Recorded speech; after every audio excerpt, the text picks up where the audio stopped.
Sampai ketemu lagi dengan saya di sini. Bapak Ibu Saudara yang dikasih Tuhan.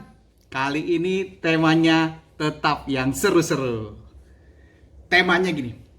Saya nggak percaya itu doktrin. Saya percaya Alkitabiah. Apa itu doktrin? Yang penting itu bukan doktrin, yang penting itu Alkitabiah. Itu saya dengar dari beberapa orang. Saudaraku, sebagian orang mengatakan bahwa doktrin itu harus dihindari karena doktrin menyebabkan perpecahan di antara orang Kristen katanya. Dan Allah menghendaki supaya orang Kristen bersatu sebagaimana tertulis dalam Yohanes 17 ayat 21.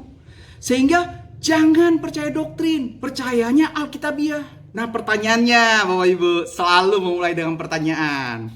Benar nggak sih saudaraku bahwa doktrin itu harus dihindari? Yang harus diikuti adalah Alkitabiah, bukan doktrin. Kita tahu doktrin adalah ajaran yang diambil dari suatu keyakinan yang bersumber dari kitab suci. Sedangkan dogma, ada lagi dogma nih, merupakan ajaran yang bersumber dari akal manusia. Saudaraku, penemu doktrin, tentu mereka semua mengatakan mereka Alkitabiah. Kalau tidak, tentu akan ditolak orang dan dikatakan, itu dogma, bukan doktrin, karena nggak Alkitabiah. Penemu doktrin contohnya Jacobus Arminius dengan soteriologi keselamatan, bahwa kehendak bebas manusia untuk memilih jalan keselamatan yang merupakan anugerah dari Yesus Kristus disebut doktrin Arminian. Lagi Yohanes Calvin dengan soteriologi keselamatan, predestinasi sudah ditentukan oleh Allah. Siapa yang akan diselamatkan? Disebut Calvinisme. Lagi Martin Luther dengan Lutherian yang terkenal sola fide, sola gratia, sola scriptura. Artinya hanya iman, hanya anugerah dan berdasarkan firman Allah. Nah, satu hal yang pasti saudaraku bahwa satu, mereka semua berdasar pada keyakinan Alkitab. Dua, mereka semua paham, mereka menyatakan mereka Alkitabiah. Jadi ketika seseorang mengatakan saya nggak percaya doktrin, yang saya percayai Alkitabiah, dan orang itu punya pengertian berbeda berdasarkan penggalian Alkitab, maka orang itu sesungguhnya sedang membentuk doktrin baru, Bapak Ibu. Contohnya, misalnya seseorang bernama Napit, saudara Napit, mengatakan saya punya pengikut 10 juta orang yang setuju dengan saya. Maka orang itu bisa dikatakan doktrin Napitisme. Semuanya menyatakan Alkitabiah, tetapi harus ada penamaan doktrinnya Bapak Ibu. Lutherian Alkitabiah, Arminianisme Alkitabiah.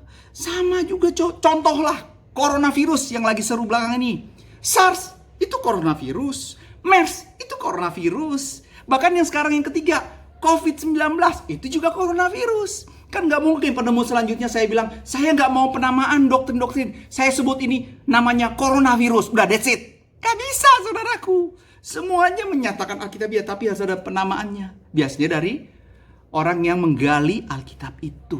Itulah doktrin. Saudaraku, ada yang seru nih.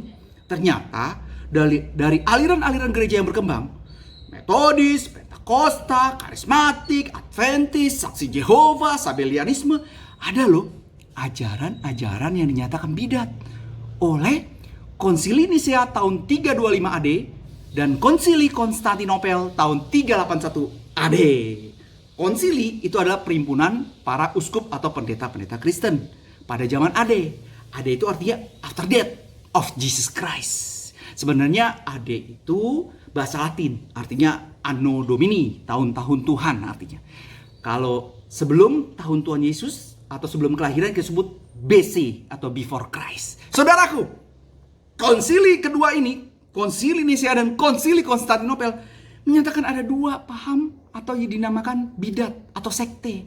Bidat atau sekte itu artinya ajaran yang berbeda dari pandangan agama yang lazim dari penggalian Alkitab. Jadi berbeda dari yang lazim. Artinya banyak yang menyatakan itu menyimpang dari Alkitab yang sesungguhnya.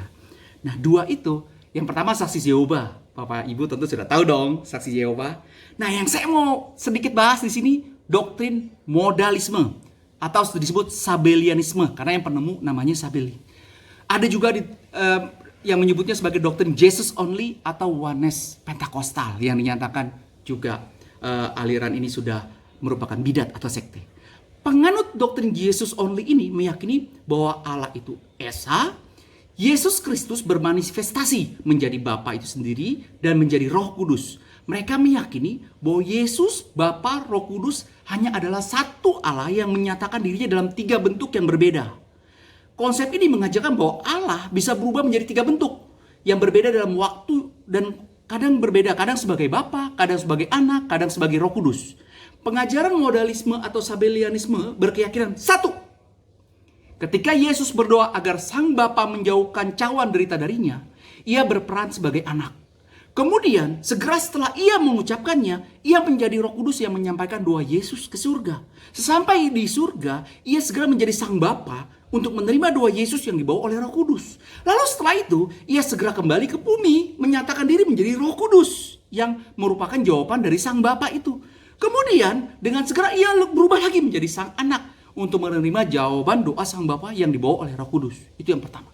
Yang kedua, bahwa baptisan hanya dilakukan dalam nama Yesus Kristus. Mereka menolak tentu konsep Trinitas Allah itu sendiri. Modalisme ditetapkan sebagai ajaran sesat pada awal abad kedua Masehi oleh bapak-bapak gereja, yaitu Konsili Nisia dan Konsili Konstantinopel yang tadi saya sampaikan. Demikian singkatnya. Salam dalam kasih Yesus Kristus. Tuhan Yesus memberkati kita semua. Shalom.